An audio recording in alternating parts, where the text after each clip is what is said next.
Hey guys, in my excitement to get everything cleaned up and repainted and looking like brand new, I didn't think about the threads, which I'm not sure if you guys can see those or not, that the pivot arm end bushings screw into. It's probably not a good idea to paint those. I went to try and start actually reassembling one to see if it was going to go in there, and they don't like paint too well on threads. Kind of like this one right here on the ends of that. So needless to say, I had to go back to my wire wheel on the drill press. That's what you hear in the background. I've got a paper towel stuck down in this one so I don't get any metal shavings or anything down inside of that. This is actually the last one, but I wanted to show you guys my goop up, so hopefully none of y'all would repeat it.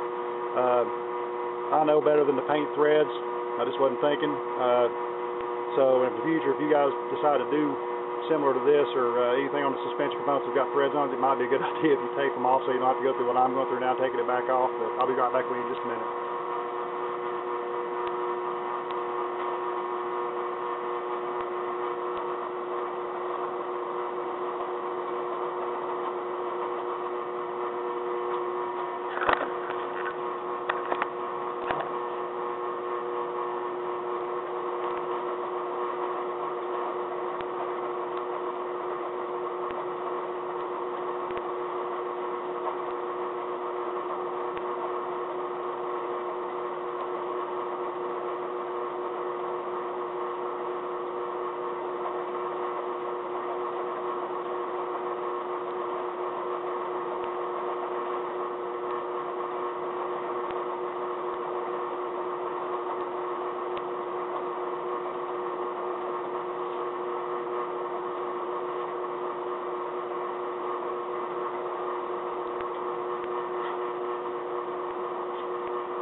There we go, what paint.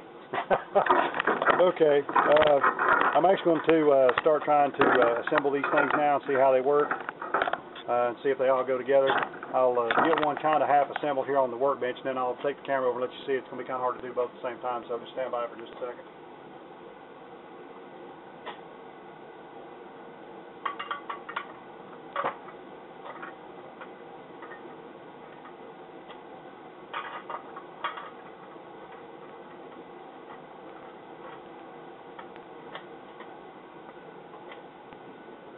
Okay, let me take over and show you what we got. These things are kind of strange in the fact that the bushings actually thread in to the control arms themselves, and then the pivot shaft threads into the bushings. So it's kind of a really weird setup here. You got to kind of set the shaft in place and start threading the caps on the shaft itself. And then once you get in so far, the threads actually start to bite in on the control arms themselves. And at this point, I've got them both kind of started, but for the life of me, that's 1 1/4 inch. I can't find my 1 1/4 inch socket, and I don't want to try and do this with a crescent wrench, because if you get these things started in, you're crooked, and get them cross-threaded, you basically destroy the control arm. So this is kind of give you an idea how it looks when it's together. Of course, the side where I cut the curves on, I marked with some silver Sharpie. That's also to indicate which bolts go in which holes, because there's actually some, I'm not sure if you can see that or not, little barbs on these. These are spline bolts, but I guess they went the little extra mile by putting these little nibs on here so that they would lock into these, because once these are in place, the bolts will actually face in like this, and that's what bolts it to the inside of the shock tower. So once that thing is in there, it's going to be kind of tough to ever get to that back of that bolt again. You can reach it from the underneath side, but you're basically going to have to undo half of the suspension components in order to raise it up enough to get to that head again. As a matter of fact, along with some of the other modifications that the group that I've been watching do these suggests, is that once you get this in place and get the shaft centered, which that's how you set the distance from front to back with these, is you actually turn the entire shaft. And once you've got these caps tightened into the control arm, that's how you change the caster on this control arm, by running this shaft back and forth until you get it centered. But one of the performance modifications to this is they said if you will turn this one full turn see, I'm trying to remember. I guess you would turn it this way so that it actually moves the upper control arm toward the back of the vehicle. That gives you a little bit more caster, which in turn will give you just a little bit more negative camber, which will tilt the tire in to give you better performance. But in addition to that, like I said, they tell you that once this is in place, to just tack the head of this bolt to that, so that in the future, if you ever had to take this loose or something and those splines didn't hold, or that little nib right there didn't hold, you don't have to worry about trying to get the bolt loose without it spinning. And then if you had to go far enough to actually disassemble it again, you could just take and spin this around far enough to where you could get to the bolt heads and just grind that tag back off. So with that being said, I'm probably going to have to stop here for the moment until I can either A, go and borrow or buy another 1.25" socket, or go through all my tools and find mine. In addition to the tack welding on the heads, they also recommended that once you get the torque tightened down on these, which I think it's 25 to 35 foot-pounds, and you've got this basically seated where you want it, to grind a little bit of that paint off and put a couple of tack welds here, because what happens is the car moves, the suspension moves, that control arm actually pivots on this.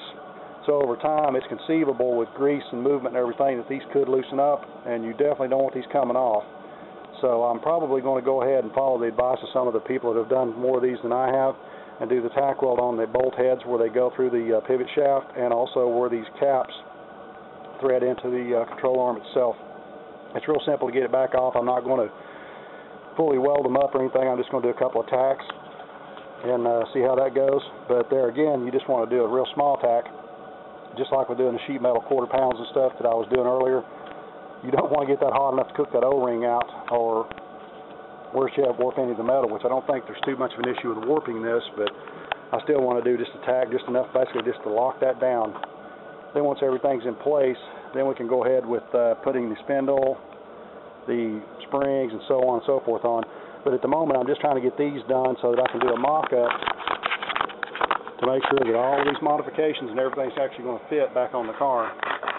I didn't want to get everything done and try to get the car back down on the wheels and then figure out that I had to change something, or something didn't line up, or I had to cut more metal out or whatever. So while I've got the car turned upside down and I've got very good access to it, I'm going to basically do a dry run on all the suspension components, loosely bolt everything together and make sure everything looks good, that all of the stuff is going to in fact line up with each other and it's all going to go together. And at that point, once I'm confident that everything is going to work, a friend is going to come over and we're going to flip this thing over and get it off the rotisserie down onto the suspension, and at that point I'm probably going to go ahead and start on the body work. So I'll bring you guys back whenever I've got something else new to show you on this, probably tomorrow, but I'll see you guys then.